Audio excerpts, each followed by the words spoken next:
Netizen Malaysia ngamuk tertipu klaim pemain keturunan, sulit nak tiru program Timnas Indonesia.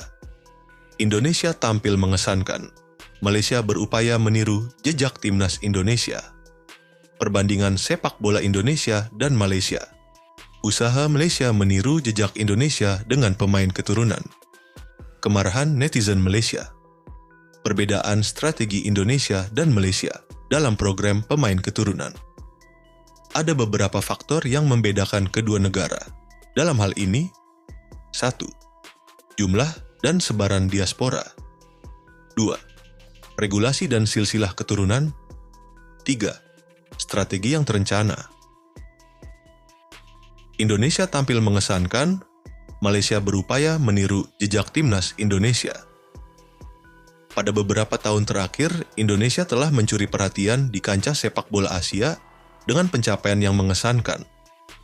Keberhasilan Timnas Indonesia dalam berbagai kompetisi internasional, baik di level senior maupun usia muda, membuat negara tetangga, Malaysia, merasa perlu mengikuti jejak sukses ini.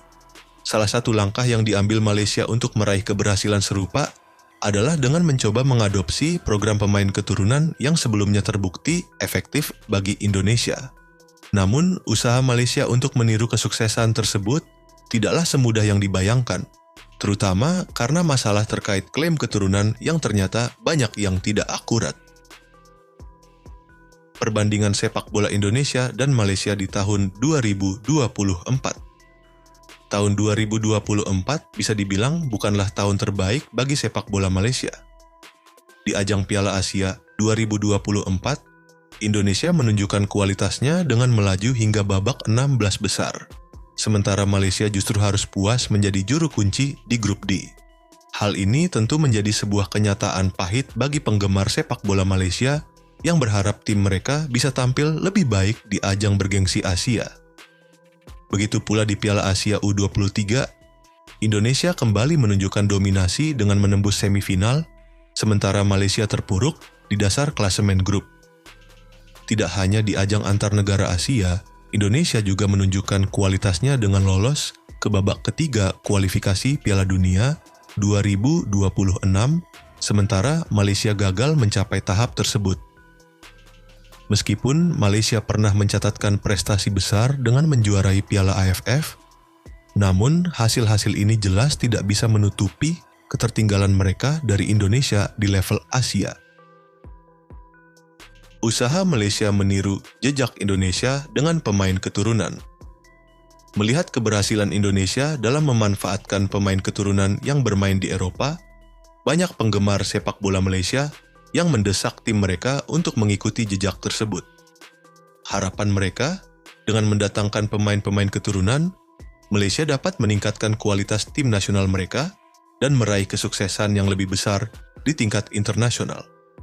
Ketua Federasi Sepak Bola Malaysia, Datuk Hamidin, pernah mengungkapkan bahwa mencari pemain keturunan Malaysia yang bermain di luar negeri bukanlah hal yang mudah. Namun, harapan tinggi tetap ada dan para penggemar lebih mempercayai informasi yang beredar di media sosial, terutama akun VR Future Talents yang memposting banyak nama pemain yang diklaim memiliki garis keturunan Malaysia. Beberapa nama besar disebut-sebut sebagai calon pemain keturunan Malaysia, seperti gelandang Chelsea, Kiernan Dewsbury-Hall, dan Marcus Tavernier dari AFC Bournemouth.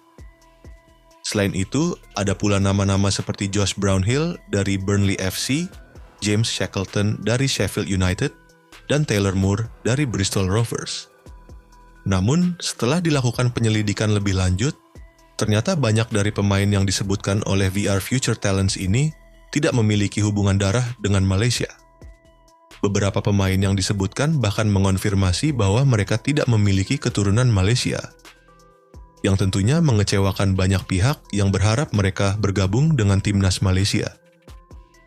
Salah satu contoh nyata adalah Josh Brownhill, yang mendapat permintaan maaf langsung dari pemilik klub Johor Darul Ta'zim, JDT, Ismail Idris, setelah klaim tentang garis keturunannya terbukti tidak benar. Begitu juga dengan klaim terhadap Iggy Hoban, pemain sayap PSV, yang juga dibantah oleh keluarga pemain tersebut. Kemarahan netizen Malaysia. Klaim-klaim yang tidak akurat dari akun VR Future Talents ini membuat netizen Malaysia geram.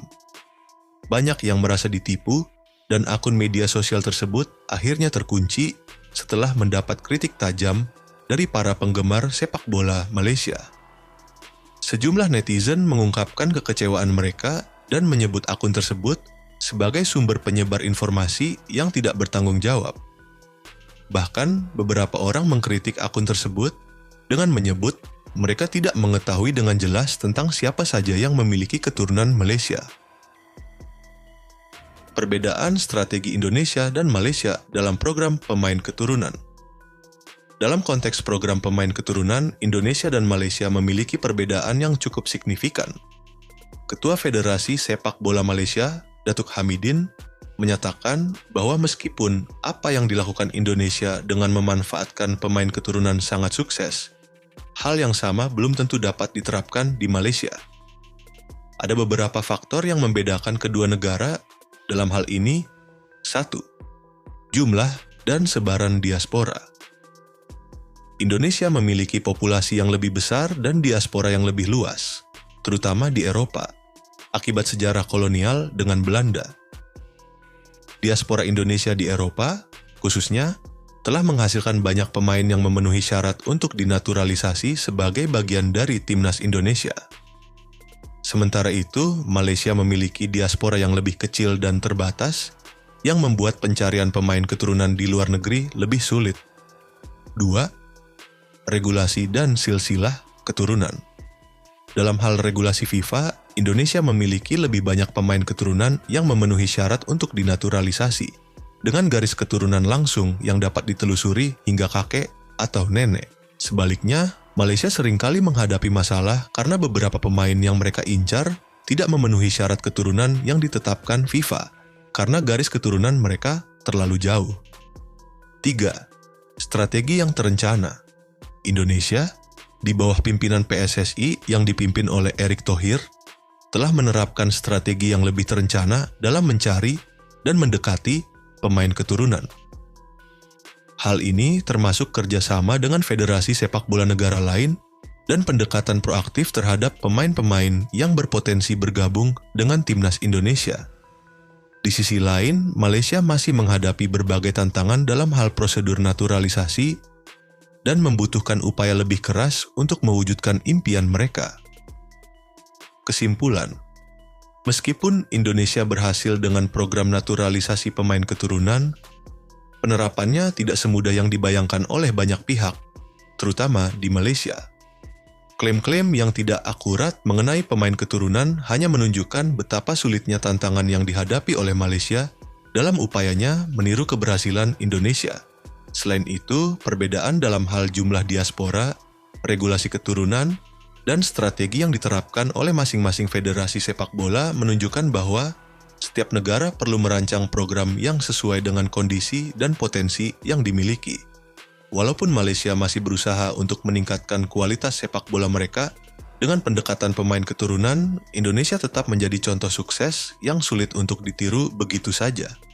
Keberhasilan Indonesia dalam mengembangkan tim nasionalnya merupakan hasil dari perencanaan yang matang dan kesungguhan dalam mencari pemain berbakat, baik dari dalam negeri maupun diaspora.